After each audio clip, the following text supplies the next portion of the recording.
किसी की कुर्सी छीन लेने का ये कोई प्रबंध तो नहीं। वाह।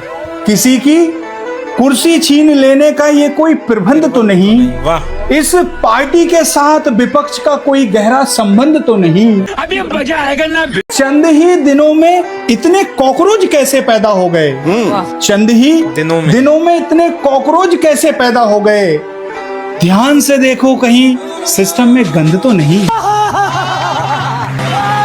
30 करोड़ है बेरोजगार, कौन है इसका जिम्मेदार? अंबानी अडानी की सरकार, ये सभी इसका जिम्मेदार।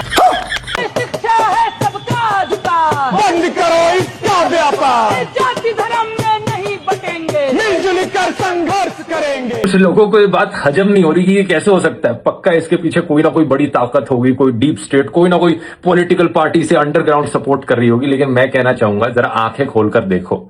क्या ये देश के यूथ का फ्रस्ट्रेशन है, देश की जनता के अंदर जो गुस्सा है, ये कॉकरोच जनता पार्टी उसकी एक रिफ्लेक्शन है। बात तो सही है। ने सिर्फ अपने बल पर मजाक में इस वेबसाइट को शुरू किया था और लोगों ने फिर धीरे धीरे इसे इतना सीरियसली ले लिया कि अब लोग इसे एक सीरियस जेनजी मूवमेंट की तरह देख रहे हैं इंडिया की। सही पकड़े हैं। सारे पॉलिटिशियंस, जुडिशरी और सरकारी बाबुओं से मैं कहना चाहूंगा जरा आंखें खोलकर देखो। ये देश के यूथ का फ्रस्ट्रेशन है।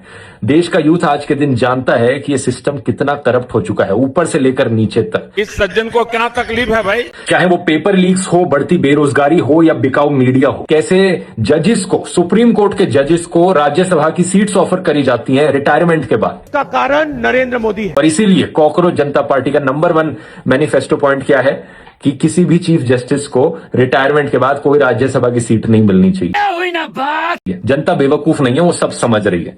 मैं बस एक रिक्वेस्ट करना चाहूंगा कॉकरोच जनता पार्टी से। आज के दिन देश का यूथ अगर किसी चीज से सबसे ज्यादा फ्रस्ट्रेटेड है तो वो है एजुकेशन सिस्टम। सही पकड़े हैं। तो उसके रिगार्डिंग मैं कहना चाहूंगा कि प्लीज धर्मेंद्र प्रधान की रेजिग्नेशन मांगो, देश के एजुकेशन मिनिस्टर की रेजिग्नेशन मांगो और इसे भी अपने मैनिफेस्टो में इंक्लूड करो। और बदले में मैं भी कॉकरोच पार्टी का मेंबर बनना चाहूंगा। क्या बात है सर, क्या बात है सर। हमारी स्पष्ट मांगे हैं कि एनटीए को बैन किया जाए और धर्मेंद्र प्रधान जी इस्तीफा दे, क्योंकि इन लोगों से एजुकेशन मिनिस्ट्री नहीं संभल रही है। हर बार पेपर लीक हो जाता है, इन लोगों को कुछ फर्क नहीं पड़ता, इनकी सेहत को कोई फर्क नहीं पड़ता। ये अपनी एसी कमरों के अंदर बैठ के बयान दे देते हैं। शाबाश बेटा। फर्क पड़ता है तो उस मजदूर परिवार को फर्क पड़ता है, फर्क पड़ता है उस किसान परिवार को फर्क पड़ता है जो अपने जीवन की एक एक रुपया, एक एक जमा पूंजी लगा देता है कि अपने बच्चों को पढ़ा सके। और जब बच्चा पढ़ाई लिखाई करके पेपर देने पहुंचता है तो उसको पता चलता है कि पेपर लीक हो गया। इसका कारण नरेंद्र मोदी है। आज 4 बच्चों ने देश में सुसाइड कर लिया है और इनकी कोई जवाबदेही नहीं है। क्यों नहीं दे रहे ये लोग इस्तीफा?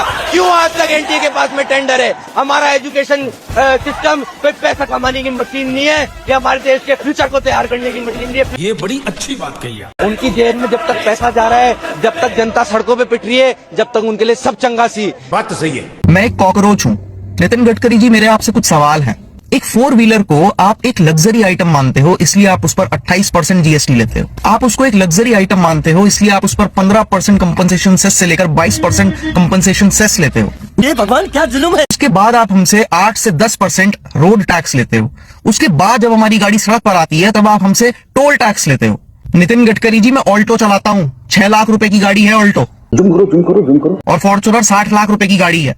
एक टोल पर फॉर्च्यूनर वाला आदमी और एक ऑल्टो चलाने वाला आदमी बराबर टोल देता है। ये कहाँ का सोशल जस्टिस है? इसको आप कैसे जस्टिफाई करोगे? बाप रे, ये तो धोती खोल रहा है। 6 लाख की गाड़ी और 60 लाख की गाड़ी में फर्क नहीं है क्या?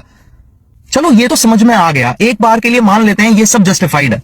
लेकिन जो येलो नंबर प्लेट की कार है, जो टैक्सी ड्राइवर्स चलाते हैं, आप उस पर भी 28% जीएसटी चार्ज करते हो। इस सज्जन को क्या तकलीफ है भाई? आप उनसे भी 15 से 20% कंपनसेशन सेस चार्ज करते हो। आप उनसे भी 8 से 10% रोड टैक्स लेते हो। आप उनसे भी टोल टैक्स लेते हो। वो अपने मन से टैक्सी नहीं चलाता है, वो इसलिए टैक्सी चलाता है क्योंकि आप उसको रोजगार देने में फेल हो गए। क्या बात है सर, क्या बात है सर।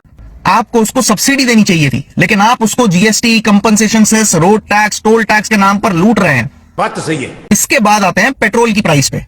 कोविड काल में जब पूरी दुनिया में तेल का दाम इतना कम था, हम तब भी इसी रेट पर पेट्रोल खरीद रहे थे। क्या बात कर रहे हैं? आपने 100% पेट्रोल में 20% एथेनॉल मिला दिया, उससे हमें क्या फायदा हुआ? हम अब भी उसी रेट में पेट्रोल खरीद रहे हैं। और अब जब ग्लोबली पेट्रोल के दाम बढ़े तो आपने 3 रुपए पेट्रोल पर बढ़ा दिए। शर्म है कुछ? तो ये जो सस्ता पेट्रोल कोविड काल में खरीदा गया था, इसका मुनाफा किसको हुआ? ये जो 100% फ्यूल में 20% एथेनॉल मिलाया गया, इसका मुनाफा किसको हुआ? मुझे क्रेडिट नहीं चाहिए। जो व्हीकल C20 कंप्लाइंट नहीं थे और वो फिर भी आपका E20 फ्यूल डलवा रहे हैं, उनकी जो माइलेज खराब हुई उसका हिसाब कौन करेगा? मैं नहीं बताऊंगा। इसके बाद आते हैं तीसरे सवाल पर। जब आपको पता है पेट्रोल एक ऐसी एसेंशियल नीड है भारतवासियों की, तो आपको क्या जरूरत है उस पर सेंट्रल एक्साइज लेने की? आपको क्या जरूरत है उस पर स्टेट वैट लेने की? As a member of Cockroach Janata Party, mister Nitin Gadkari ji, I want your resignation from the post of minister of road transport and highways. You don't deserve that post. क्या बात है सर, क्या बात है सर। 17 स्टूडेंट्स ने suicide करी है नीट के। हमारे देश के 17 स्टूडेंट्स जो आगे जाकर डॉक्टर बन सकते थे और डॉक्टर बनकर दूसरों की जान बचा सकते थे, उनको खुद अपनी जान गंवानी पड़ी है। इसका कारण नरेंद्र मोदी है। लेकिन उसके बाद भी एजुकेशन मिनिस्टर ने रिजाइन नहीं किया है, जबकि ये उनकी रिस्पॉन्सिबिलिटी थी। अगर ये गलती नहीं होती सिस्टम से, तो ये 17 बच्चों को सुसाइड नहीं करनी पड़ती। ये बड़ी अच्छी बात कही आप। और लेकिन इसके बाद भी कॉन्सिक्वेंसेस क्या है, अकाउंटेबिलिटी क्या है? क्या कोई सवाल भी कर रहा है कि क्या एजुकेशन मिनिस्टर की कोई जिम्मेदारी है या? वाह मोदी जी वाह। ये बिल्कुल सही कदम उठाया है जेनजीज ने। मैं तो कहता हूँ तख्ता पलट करने का सबसे पहला स्टेप यही है, क्योंकि इन्होंने जो हदें पार कर रखी है, कभी पहाड़ काट रहे हैं, कभी कंपनियां बेच रहे हैं, अब तो ये पहाड़ और पेड़ दोनों काट रहे हैं। जुम करो। दिल्ली में जो 800 से ऊपर AQI हो रखा है, ये राजस्थान की स्थिति होने वाली है आने वाले टाइम में पूरी तरह से। दिल्ली को भी आगे पीछे छोड़ देंगे अपन। सही पकड़े हैं। तो अपन को ये प्रोटेस्ट को नई ऊंचाइयों पे पहुंचाना है और सरकारों को ये कह देना है कि अगर युवाओं की आवाज दबाओगे तो नाक में नकेल डाल के हम यहाँ से उखाड़ फेंकेंगे। आपको लगता है जो नेपाल में हुआ था, जो जेनजी ने नेपाल में किया था, वही यहाँ पे भी एक बार? ये चिंगारी है, ये चिंगारी लग रही है। ये चिंगारी देश में कोने कोने तक जाएगी कार्तिक भारद्वाज के द्वारा। हुई ना बात। और उनके पीछे हम खड़े हैं पूरी ताकत से, पूरी मजबूती से। अगले प्रोटेस्ट में हमारे 10,000 भाई हमारे साथ आएंगे। क्या बात है सर, क्या बात है sir. Cockroach Janata party CJP का गठन हो चुका है और ये पार्टी वो है जिनको हमारे मुख्य न्यायाधीश जी ने बोला था कि ये सब युवा जो है कॉकरोच है, ये बेरोजगार लेजी लोगों का ग्रुप है जो कि हमारे सिस्टम को खोखला कर रहा है। अच्छा, RTI के माध्यम से, सोशल एक्टिविज्म के माध्यम से और कोर्ट केसेस के माध्यम से ये डेवलपमेंट रोकना चाहते हैं। उसके बाद इन्होंने जस्टिफिकेशन दिया कि नहीं, मैंने ऐसा नहीं बोला था, मैं तो कॉकरोचों की, युवाओं की बहुत इज्जत करता हूं और युवा मुझसे बहुत प्यार करते हैं। कब हो गया ये, कब हुआ कब? उसके बाद खैर जो भी हुआ, रिजल्ट ये निकला कि एक पार्टी बनाई गई, political party, cockroach Janata party, जो बेरोजगार और लेजी की आवाज है। सही पकड़े हैं। इनका मोटो है हम डेमोक्रेटिक हैं, सोशलिस्ट हैं, सेक्युलर हैं, लेजी है। अब ये जब यंगस्टर्स की पार्टी है तो इन्होंने यंगस्टर्स वाली ही बातें रखी अपनी मैनिफेस्टो में कि कोई न्यायाधीश को राज्यसभा की सीट कभी नहीं मिलेगी। हुई ना बात। दूसरी चीज, अगर कहीं पे वोटरों का डिलीशन होता है, कहीं पे अगर वोटर लिस्ट में से नाम काटा जाता है, तो मुख्य चुनाव आयुक्त के ऊपर लगाएंगे UAPA। क्या इन्होंने कहा अगर देश की आधी आबादी महिलाओं की है तो आधी ही रिजर्वेशन मिलेगा, 50% आरक्षण मिलेगा महिलाओं को, न कि 33%। बात तो सही है। इसके अलावा इन्होंने कहा कि जेनजीज, जिनको हम लेजी बोल रहे हैं, ये लोग, आप हमें बताइए कि और हम क्या क्या नया कर सकते हैं। हमें आप मेल कीजिए, आप गूगल फॉर्म पे लिखिए कि और आपको मन में कोई सजेशन है तो। ये बड़ी अच्छी बात कही आप। ना कई लोग इनको लिख रहे हैं कि RTI को स्ट्रांग करो, राइट टू रिकॉल लेके आते हैं। कई लोग लिख रहे हैं कि और भी चीजें लानी चाहिए, जैसे ऑडिट हर चीज का। और इन्होंने कहा कोई कॉकरोच केयर फंड नहीं बनेगा। अभी और सुनिए, इन्होंने कहा कोई कभी भी ऐसा इलेक्टोरल बॉन्ड जैसी कोई पॉलिटिकल डोनेशन होगा ही नहीं, सब कुछ टैक्सेबल दायरे में होगा अगर ये पार्टी सत्ता में आ जाती है, जो कि इनका हक है चुनाव लड़ना। क्या? तो ये एक एग्जाम्पल होगा पूरी दुनिया के लिए कि बिना नेपाल जैसे वायलेंस के, बिना बांग्लादेश जैसे वायलेंस के तख्ता पलट कर दिया इन्होंने। आप इमेजिन करिए ना, ये हमारी आर्टिकल 19 का सामने सामने उदाहरण है। अरे साला, right to form association, right to form political parties, that is article 19(1). तो ये तो हम कर ही सकते हैं। और ये ये बच्चों ने सिस्टम पलट दिया उन्हीं लोगों के ऊपर जो सिस्टम के हिस्सा थे या सिस्टम के टॉप पे बैठे थे। So hats off to Gen Zs and kudos to you. क्या बात है सर, क्या बात है सर। कोर्ट को मानते थे हम 14 साल पहले सर, कोर्ट को मानते थे, अब नहीं मानते हैं। पूरा कोर्ट, मीडिया, सब कुछ बिक चुका है इस सरकार के आने के बाद में। इसका कारण नरेंद्र मोदी है। इस देश के अंदर अब संविधान नाम की चीज, कोर्ट नाम की चीज, कानून नाम की चीज, मीडिया, हम लोगों, आप लोगों के भरोसे होते थे, अब हम आप लोगों को भी नहीं समझते।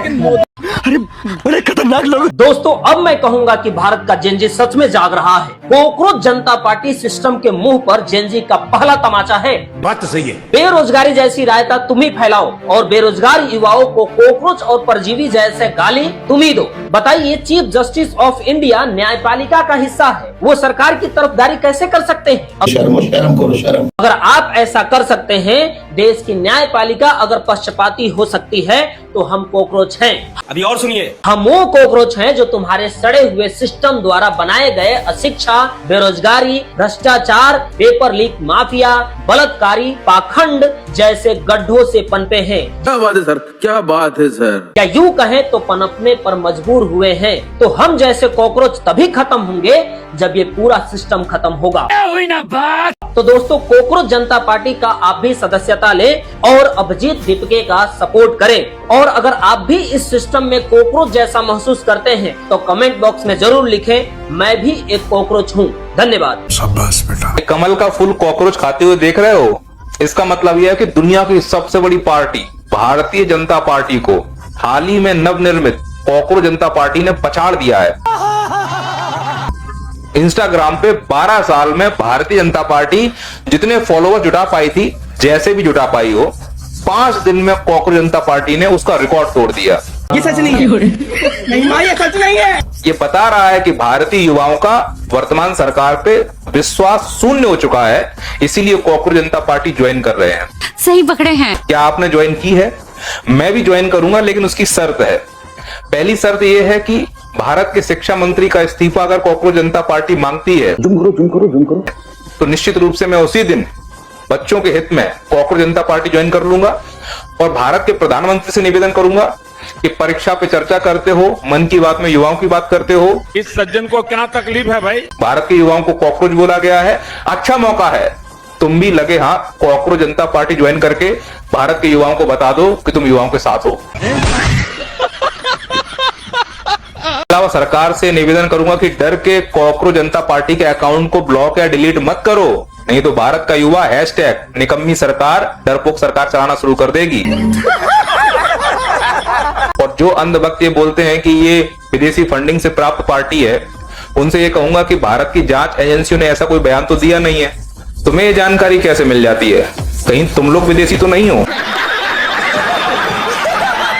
मैं अभी थोड़ी देर पहले भी बता चुका हूँ, फिर से बता रहा हूँ कि हमारे सभी सोशल मीडिया प्लेटफॉर्म्स हैक करने की कोशिश की जा रही है। इसका कारण नरेंद्र मोदी है। हम जितना इस सिस्टम के अगेंस्ट, इस गवर्नमेंट के अगेंस्ट बोल रहे हैं, उससे इन लोगों को अब थोड़ा इरिटेट हो रहा है, जिसकी वजह से ये अभी सारे के सारे हमारे प्लेटफॉर्म्स, हमारी वेबसाइट को भी ये हैक करने का ट्राई कर रहे हैं। शर्म है कुछ? इंस्टाग्राम के मुझे अभी तक कम से कम 100-150 पासवर्ड रिसेट की रिक्वेस्ट आ चुकी है। तो इसका क्लियरली मतलब ये है कि these people just want to suppress our voices. So I request you क्या कि आप अपने पर्सनल हैंडल से पोस्ट करिए and write why BJP is scared of cockroaches. जिसने काम शुरू किया है, इसको अपने सुप्रीम कोर्ट लॉयर फॉर्म की तरफ से कभी इनवाइट करेंगे, सम्मानित करेंगे। इस युवा पूरे समर्थन में है, उनको तन मन धन से समर्थन में है, ऐसे युवाओं को, ऐसे देश के लोगों को। क्या बात है सर, क्या बात है सर। यस, ये इस तरह गला घोटेंगे, सबर का बांध टूट जाएगा। सबर का बांध तोड़ने के लिए जिम्मेदार खुद सरकार में बैठे हुए लोग होंगे, नालायक लोग होंगे। बात तो सही है। और इसमें ब्यूरोक्रेसी में भी जो लोग हैं, उनको भी हमारे आह्वान है कि नॉनसेंस काम करना बंद कर दो। मंत्री संतरियों को कहने से जो भी काम है लो के तरीके से करो, संविधान के तरीके से करो। हुई ना बात। कॉकरोच जनता पार्टी 2 दिन के अंदर 8 मिलियन से ज्यादा फॉलोअर्स हासिल कर चुकी है। वहां मैनिफेस्टो तैयार है, जुम करो। प्रोपेगेंडा चल रहा है, अकाउंट हैक करने की, लॉगिन करने की, डिलीट करने की कोशिश की जा रही है। मोदी युवाओं से इतना डर गए कि उनके पिल्ले पालतू जानवर जो हैं लगे हैं डिलीट करने में, अकाउंट हैक करने में। अब उस पर कॉपीराइट भी मारेंगे। बैनर होते हैं ना, हिंदू बैनर्स हैं, अवतार सेना और फलाना अवतार और कद्दू का अवतार सेना। लंका लग गई है सबकी। ये खबर मैंने बताई नहीं आपको, क्योंकि इसके पीछे पिछले 3-4 महीने से बड़ी मेहनत चल रही थी। अरे साला, वो हिंदू संगठन, वो बैनर्स जो मिलियन वाले अकाउंट्स, मुसलमानों की आवाज, मुसलमान क्रिएटर्स को टारगेट करके आईडीज उड़ा रहे थे। क्या फेक कॉपीराइट देकर, कुछ ना कुछ करके, माइक्रोसॉफ्ट आउटलुक ईमेल आईडी इस्तेमाल करके, अपने बाप के फोन और छोटे नाबालिग भाई की आईडी पर नंबर लेकर बड़ा फ्रॉड करके तिगड़ी लगाकर घुमाकर इस सज्जन को क्या तकलीफ है भाई? वो बैन करते थे, कॉपीराइट मारते थे फर्जी तरीके से। उनका इलाज बहुत तगड़ा बांधा गया है। खुशखबरी मिलने वाली है, कई उठे हैं और अभी आगे और उठेंगे। इसका कारण नरेंद्र मोदी है। दोस्तों, कॉकरोच जनता पार्टी के समर्थन में मनीष सिसोदिया खुलकर उतर आए हैं। उन्होंने खुला बोल दिया है, जब पूरे सिस्टम पर मगरमच्छों ने कब्जा कर लिया हो तो कहीं ना कहीं कॉकरोच भी इकट्ठे होंगे। जिस तरीके से कॉकरोच जनता पार्टी ने 4 दिन के अंदर ही पूरी भारतीय जनता पार्टी का सिस्टम हाईजैक कर लिया है, अब सरकार उनसे डरने लगी है। सही पकड़े हैं। एक्स अकाउंट को सस्पेंड कर दिया गया है। मनीष सिसोदिया ने साफ कह दिया है कि पूरे सिस्टम पर मगरमच्छों ने कब्जा कर लिया था। बात तो सही है। इसीलिए कॉकरोच को कहीं ना कहीं तो इकट्ठा होना पड़ेगा। सोशल मीडिया के जरिए से एक जेंजी क्रांति पैदा करने की कोशिश की जा रही है। अब वो कहीं ना कहीं सड़कों पर भी दिखाई देने लगी है। 300 करोड़ का मूर्ति बना है। 1 मिनट, हम लोग का इंडिया का आबादी कितना है? मूर्ति कितने का बना है मोदी? 1-1 करोड़ सबका अकाउंट में डालता है ना, तो आज कोई गरीब नहीं होता इंडिया में। क्या बात है सर, क्या बात है सर।